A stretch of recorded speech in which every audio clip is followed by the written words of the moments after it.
Welcome to the Old Fashioned Masonic Podcast, where we discuss Masonic-related topics while drinking an old fashioned. I'm Brian. I'm Russ. So, Russ, the holiday season's approaching. What are your plans for Thanksgiving? You know, my sister and her husband are coming here and spending time with Kelly and I.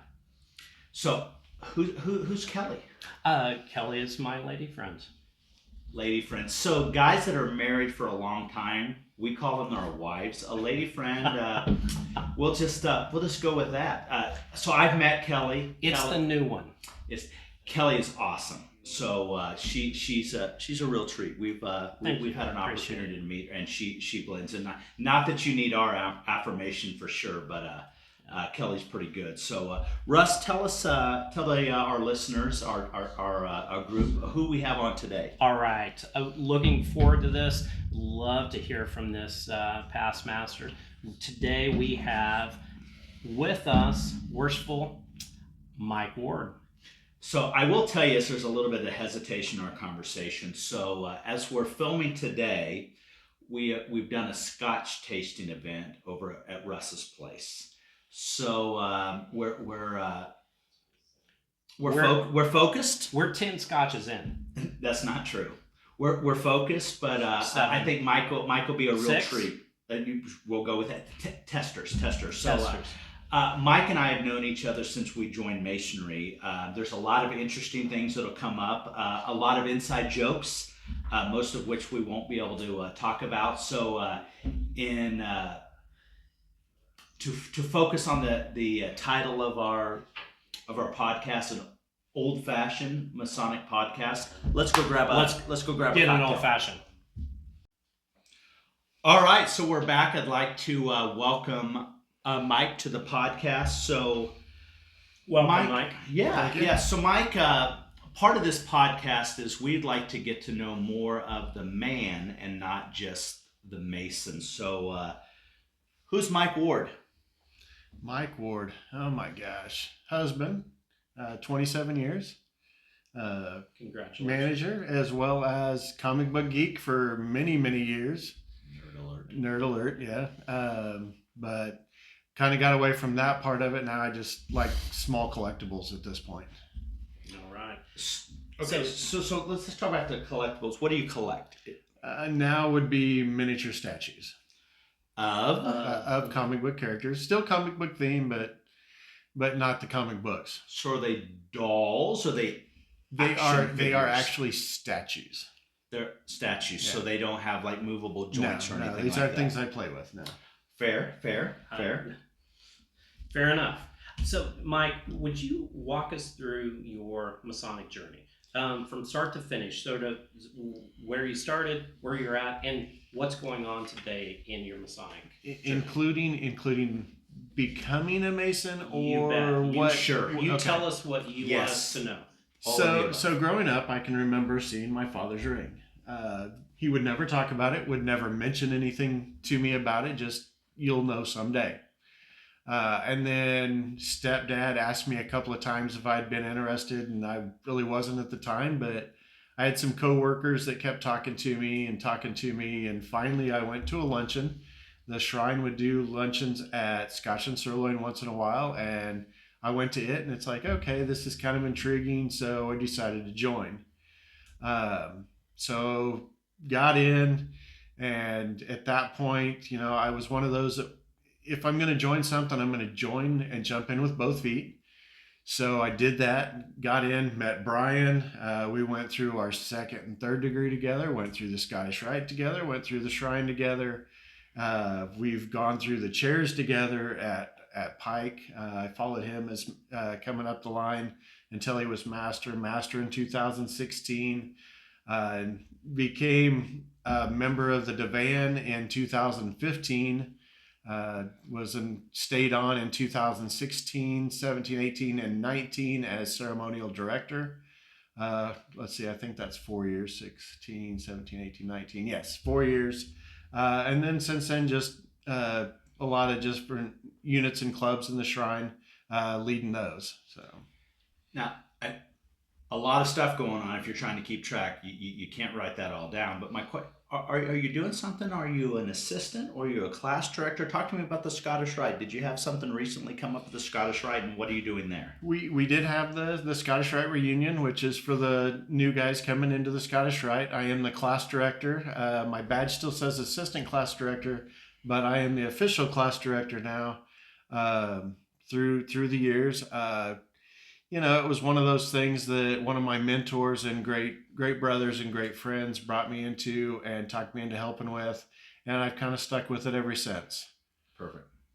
So we, as you alluded to earlier, we had the opportunity to be on the pike line together. We kind of chased each other up the chairs.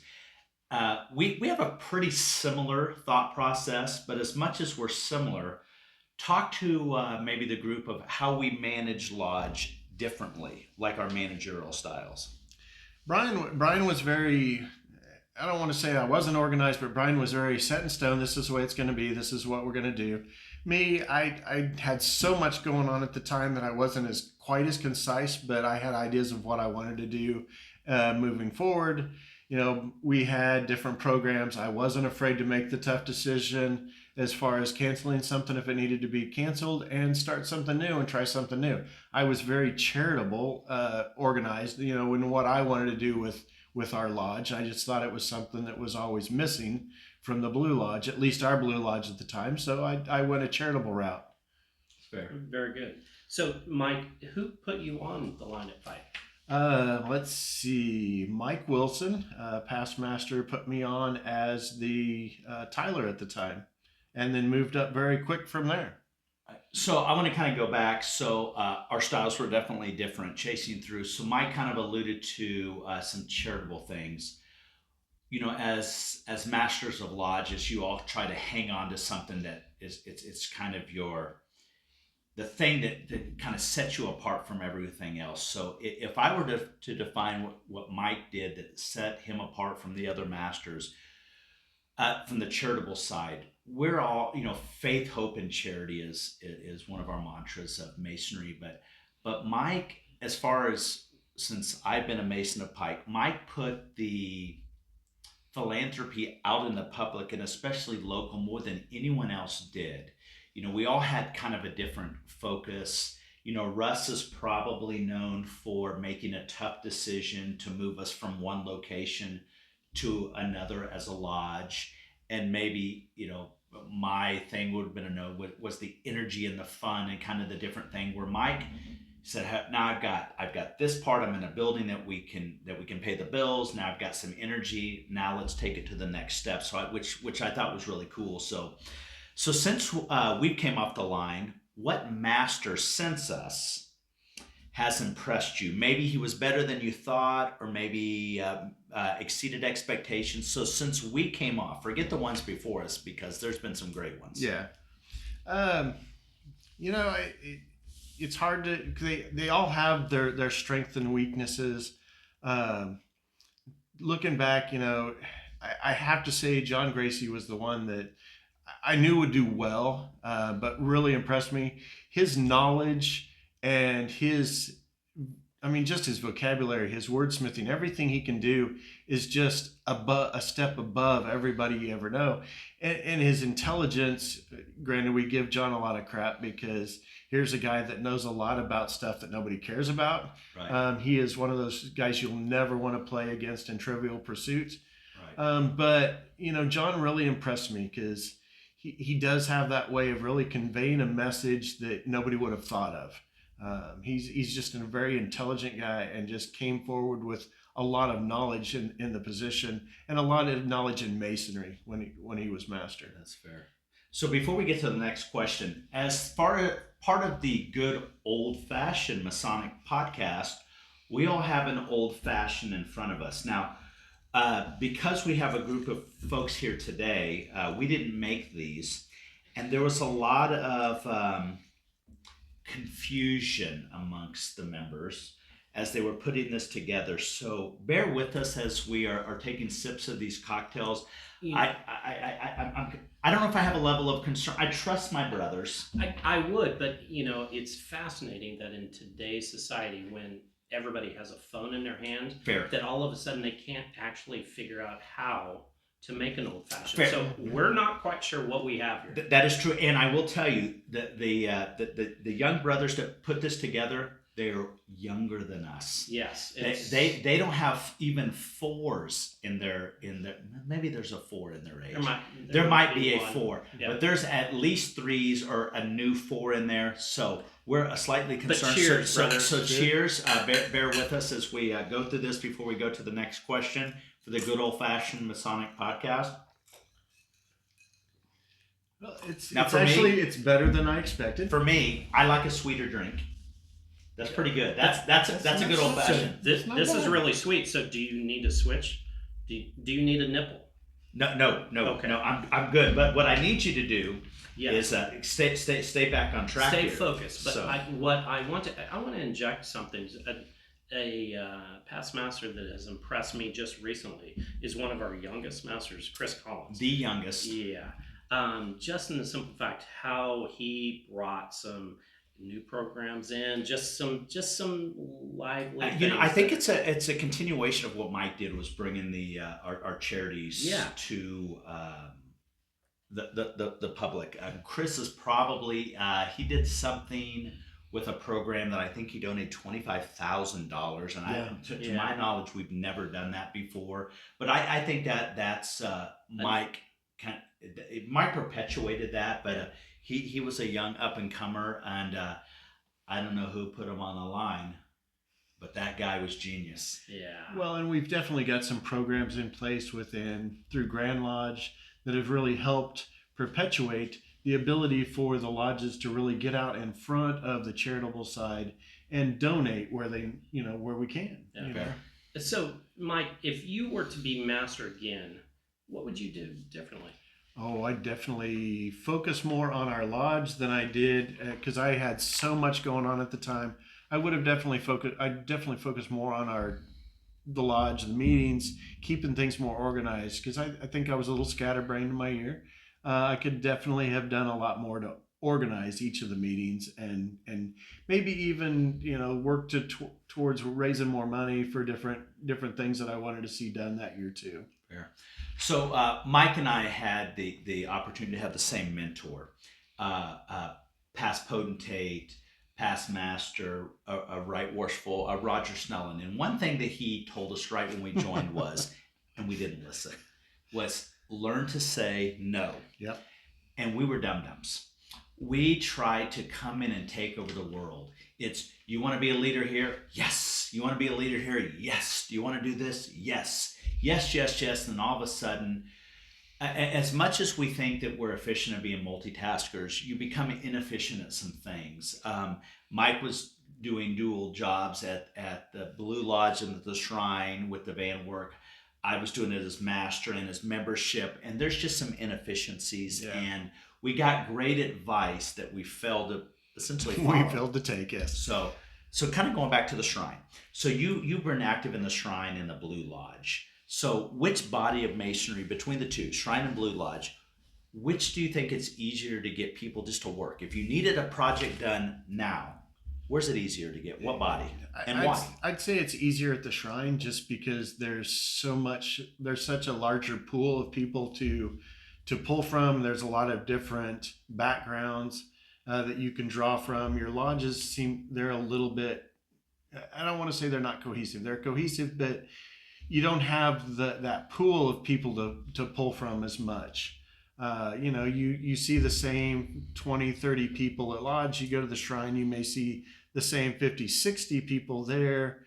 You just have a bigger background of people from different walks of life, even more so than your lodge, because your lodges tend to wind up being a lot of the same mentalities, the same backgrounds, because you're drawing from the same people that so your lodge is pulling people in that are similar to you, whereas the Shrine is pulling lodges from everywhere into one lot, into one area. Yeah. So you've got a bigger range of backgrounds there. So I'm going to pose that question to you.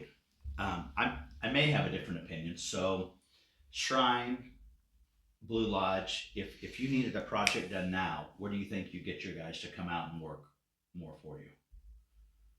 Oh, that for me, that's a little hard, because it depends on where you have the most influence. And so I believe that as a officer of the lodge, I think if you are in sync with the other officers, you actually get that. But in Shrine, you have a larger group to pull from. Yeah. So it depends on really what that project is and what the passion is behind the brothers. Yeah, and that's fair. You know, when we asked that question of Mike, my answer would have been, if you would ask me, was it's a no-brainer. It's blue light. Snap your fingers and guys are working. However, I was thinking that in the mentality when I was a master. You know, once you start to remove a few months, years, and whatnot, your influence changes a little bit.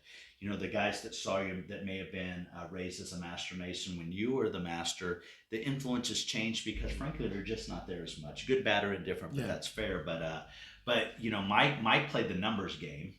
Yeah. And you know, I think that's probably fair. Yeah. So Mike, if you had a magic wand for Masonry, what would it be? If you could wave it, what would be different? Gosh, to really bring in the quality members that we need. I mean, there's a lot of quality people out there. It's just, it doesn't seem like today's society wants to join and belong to anything as much or conform to anything. And it's not as much about conformity. They just don't understand the brotherhood anymore and developing those friendships and the love that we have between each other. They're missing out on a lot. And it's sad because I'd love to be able to, you know, wave that wand and say, you know, and everybody start wanting to join again. Yeah. There's so much that Masonry has to offer that is missed, especially on these newer generations. And I'll say some of that's Masonry's fault. I mean, that whole keeping it secret for so many generations, we missed generations of potential Masons that we could have had all along. And now we're trying to get it out there, but we've missed that mark. So, you know, if we could really get people to draw in and see that there's a lot more to it than just, it's not a bunch of old guys sitting around a table anymore. Now, you know, there's the young members we have are quality. We need more of them. So in the last 10, 15, 20 years almost, where have you seen true brothers come from? Where has that been pulled from? Where in our society are brothers being pulled from that actually look for a brotherhood? The biggest part of it, to me, I mean, you look at the military. I mean, they understand that brotherhood, that camaraderie. If we could really get into, you know, the fraternal order of police, the firemen, I mean, they all understand that brotherhood. Well, and speaking of firemen, at one time, the Sedgwick County Fire Department, for those who might be watching that aren't from Wichita, the Sedgwick County Fire Department, it was a requirement that you had to be a Mason to even be allowed to join the fire department. Yeah. So it's without, I mean, for those that are Masons, you get it. If you're not a Mason, and it's kind of like the military, as Mike spoke of. The guys that are in the military, depending on the branches, I mean, you've gone through the same thing. You all go through the same basic training, the same ritual. And so you get it. There's that common bond, and I think that's the real secret of Mason. We've all kind of been through the same things, and we just get it. Yeah. Right. If I could offer a toast to the past brothers that have served for this country and the ones that will serve in the future. Cheers. It's making us drink these sweet drinks. So let's take you back to your master. You're a master of Albert Pike Lodge in 2016. What was your most challenging task? Oh, with everything, it's got to be the people. I mean, when you're dealing with, you know, on one end, you're dealing with very type A personalities that have led a lodge. Hold on. Is there a type A personality among us right here? All three of us. Ooh, I like it. See. So for those who picked up on verbal cues and even physical cues, he was trying to throw shade on me. So we'll talk about shade. That'll be another episode later. Russ Shady Brown will be the episode. So continue. But you know, dealing with the people, that's always going to be your biggest obstacle in a lot of tears, things. Nonetheless. Because everybody has a different idea of how they want things done and what they'd like to see the lodge do, and you're one person trying to keep everything organized, keep it cohesive, and you're going to piss people off. No matter how you look at it, you're going to have those people that aren't going to agree with you. You've got to manage that. You've got to move on. You can't let that dictate what you do, because there's no way of getting everybody on the same page at the same time, no matter what you do. So I would say my biggest obstacle and the biggest thing was probably the people, the year of being master. It's just that it is what it is.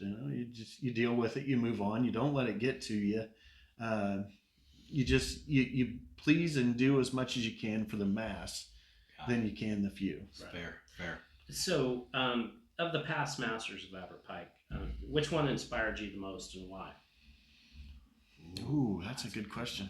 That's a good one. Because there were so many, but really the biggest one is going to have to go back to my mentor, the one that really took me under when I came in, because my top lines were not real active. Lodge guys. So I came in. Roger really took me in under his wing. And Roger Snellen, by the way, yes. He was past potentate of Aberpike in 2010. Past master of Aberpike in 2010, past potentate of Midian Shrine in 2000. Yes. Anyway, I wish I'd have heeded a lot more of his advice. The term no was a big one. I can literally remember sitting down with him at an event, the circus, and looking at him going, I should have listened to you. I'm burnt out. I should have learned how to say no. But Roger was probably the one of them that really stands out to me, because he, regardless of what people think, Roger was definitely a huge Blue Lodge guy. And really is what pulled me into the Blue Lodge more, because he's the one that got us involved in the degree work. He's like, get in, jump in, do it. I'm going to take you on the degree work. We were brand new Masons. Yes. I mean, I don't even think we'd been a Mason a month. And there was degree work in Hutchinson, Kansas. And we had to do the third degree, which we're not going to give away any secrets, but that's your last degree. Hey, come out, you're going to do third degrees. And we were given roles, parts, whatever it may be. And we ride out together. Yeah. And we were studying on the way and like, oh my God, it's just not going to be good. I can't believe he put us in this situation. And you know what? That's maybe one of the things that was Roger's secret weapon. He saw some stuff that maybe we didn't see. And listen, we were not great at that third degree, but the person that went through knew no difference. And we didn't get that at the time. And I think that was really a secret weapon that Roger had among our generation. And he was good at seeing stuff in us that we didn't see in ourselves. Fair. And brought it out of us more than anything. Because honestly, I didn't like being in front of people at all. And Roger was able to really bring that out. Yeah. So as a past master, he did what he was supposed to do and help mentor and develop a lot of us younger guys. And there is something interesting that we talked about earlier, but we need to emphasize. So Roger was potentate first before he became a master of the lodge. And we have several past masters of the Aberpike that were potentates, and they came back to lodge. But what was interesting about Roger was, as he was going through the line at Midian to become potentate, he was sitting in lodge, and lodge was a part of his everyday being. And most people, so here's the thing with, if you're a Mason, you get what I'm going to say. If you're not, there are people that are known as lodge guys or shrine guys. And then there's the hybrids that they really don't know where to kind of place us. Right. I think there have been times where people have put us in the category of lodge guys or shrine guys. And then maybe, hopefully now they just don't really know where to place us, which is kind of the true thing. True. One thing Roger said, and even Doc Rensner, which he was a potentate in, I think 2012. Master in 2012. He was potentate first. And they both said this: we wish that we would have been master of a lodge before we were potentate, because we would have learned how to manage volunteers differently. Right. And I think that's the real key. Everyone can manage people. Listen, we all manage people in our life. But managing volunteers, if you can manage a volunteer, you can manage anybody, because frankly, a volunteer, they have their bags packed. They're ready to leave.